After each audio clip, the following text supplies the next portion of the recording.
আসসালামু আলাইকুম। আশা করি আল্লাহর রহমতে সকলে ভালো আছেন। আমিও আল্লাহর রহমতে ভালো আছি। সেই সাথে ধন্যবাদ জানাই মহান সৃষ্টিকর্তাকে, যিনি আমাদের সৃষ্টি করেছেন। সেই সাথে ধন্যবাদ জানাই আমাদের প্ল্যাটফর্মে সকল ভাই বোনদের।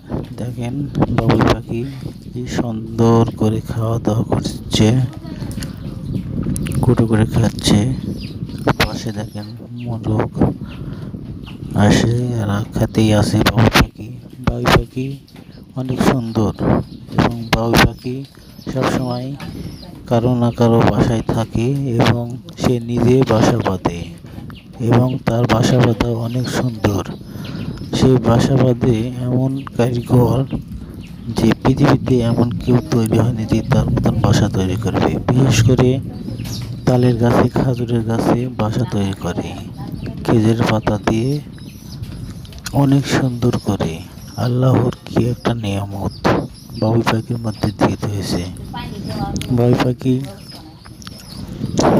সবাই ভালোবাসে, এবং বাবুই পাখি মূলত বাসায় থাকে, কারো না কারো বাসায় থাকে, এবং সে নিজে বাসা তৈরি করে তার মনের মতন করে।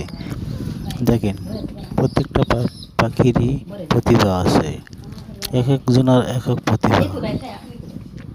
সে আহার সংগ্রহ করছে এবং তার বাচ্চার জন্য এবং তার নিজের জন্য।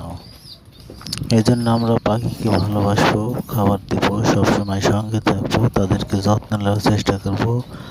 তারা যেন সুস্থ থাকে, সুন্দর থাকে। কেউ যদি মারতে চায় তাদেরকে নিষেধ করব এবং ভালো থাকার চেষ্টা করব।